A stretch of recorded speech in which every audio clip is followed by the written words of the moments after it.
নিজের ঘর যেমনই হোক হোক সেটা টিনের ঘর অথবা ভাঙ্গা ঘর, কিন্তু দিন শেষে কিন্তু নিজের ঘরেই শান্তি লাগে।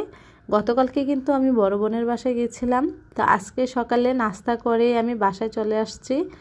তো আপার বাসা থেকে কিন্তু আমার বাসায় অটো দিয়ে আসা যায়, তো এই তো আমরা মা মেয়েরা অটো করে চলে আসছি, কারণ ওর বাবা যেহেতু বাসায় তার জন্যই আমার আসা। কিন্তু আপা তো একদমই দিতে চাইছিল না, অনেক রাগারাগি আপা বলতেছে যে আজকে থেকে যা আর না হয় বিকালে যা, কিন্তু কি আর করার, আমার কিন্তু বাধ্যতামূলক আসতেই হবে, কারণ ওর বাবা যেহেতু বাসায়, তো দুপুরে কোথায় খাবে, কারণ ও আবার বাহিরে খাবার খেলে ওর সমস্যা হয়। আমি কিন্তু গতকালকে ভিডিওতে বলেছিলাম। তো এই তো বাসায় এসে কিন্তু আমি সাথে সাথে রান্নার জন্য চলে আসছি, যেহেতু আমার একদম দুপুরের খাবারটা দেরি হয়ে যাবে আর ও বাসায় চলে আসবে। তো এই তো আমি কিন্তু আজকে সিম বোনা করব শুটকি দিয়ে, আর মুগ ডাল রান্না করব। তো এখানে আমি শুটকিটাকে পেঁয়াজ আর রসুনের সাথে একটু হালকা করে ভেজে নিছি, আর এখন আমি এখানে সব মশলা দিয়ে দিব, হলুদ, লবণ, জিরা। এই শুটকির মধ্যে কিন্তু সামান্য একটু জিরার গুঁড়া দিলে কিন্তু ওই শুটকিটার টেস্টটা অন্যরকম হয়। তো এখানে আমি সব মশলা দিয়ে তারপর কষিয়ে নিলাম শুটকিটাকে।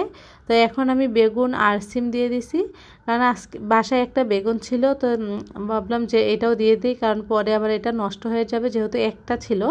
তো তার জন্য আমি বেগুনের শুটকির সাথে দিয়ে দিলাম।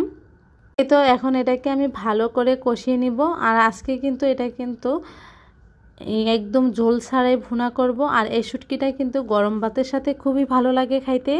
এটা কিন্তু আমার মাঝে মাঝে করা হয়, সব সময় করা হয় না, তবে আমার কাছে কিন্তু তেল ছাড়া শুটকিটা বেশি ভালো লাগে এটার থেকে। তো এই তো আমার কিন্তু শুটকি রান্না হয়ে গেছে। তো এখন আমি এটার মধ্যে ধনিয়া পাতা দিয়ে দিলাম, আর এখন উঠাই নিব। আর এটা কিন্তু একদম শুকনাই ভুনা করে নিতে হয়, আর এটা খুবই ভালো লাগে খাইতে। আপনারা যারা খান নাই অবশ্যই খেয়ে দেখতে পারেন। তো এখন আমি এটাকে উঠাই নিতেছি। আর এটা সিমুলা বিসি ছিল, আর বিসিওলা সিম ছিল, তার জন্য এটাকে আমার একটু বেশি করে সিদ্ধ করতে হয়েছে, কারণ ভিতরে কিন্তু সিমটা একটু বিচিটা কাঁচা থাকবে। তো এই তো আমি কিন্তু এখন মুগ ডাল রান্না করার জন্য চলে আসছি। আর আপনাদের সাথে কিন্তু আজকে আমার ভিডিওটা সবটা শেয়ার করা সম্ভব না, কারণ আমার হাতে যেহেতু একদমই সময় নেই, আর পুরো ভিডিও শেয়ার করতে গেলে আমার অনেকটা লেট হয়ে যাবে। তো এই তো আমি কিন্তু আগে পেঁয়াজ, আদা বাটা, রসুন বাটা সব কিছু ভালো করে একটু ভেজে নিছি। এখন এক এক করে সব মশলা দিয়ে দিব। আর মুগ ডাল কিন্তু আমার খুবই পছন্দ। আর বাসায় যেহেতু অন্য কোনো সবজি ছিল না, তো ভাবলাম যে মুগ ডালই আজকে রান্না করি, কারণ এখন তো আর বাজার করে আনা সম্ভব না। তো এই তো আমি কিন্তু মুগ ডালটা আগেই ভেজে একটু ভিজিয়ে রাখছি, কারণ ভিজিয়ে রাখলে মুগ ডালটা তাড়াতাড়ি সিদ্ধ হয়ে যায়। সাথে কিন্তু আমি 2টা শুকনো মরিচও দিয়ে দিছি, কারণ শুকনো মরিচ দিলে ওই খাবারটার টেস্টটা অন্যরকম ভালো আসে। তো এই তো আমি কিন্তু গরম পানি এখন দিয়ে দিছি মুগ ডালটা একটু ভালো করে কষিয়ে।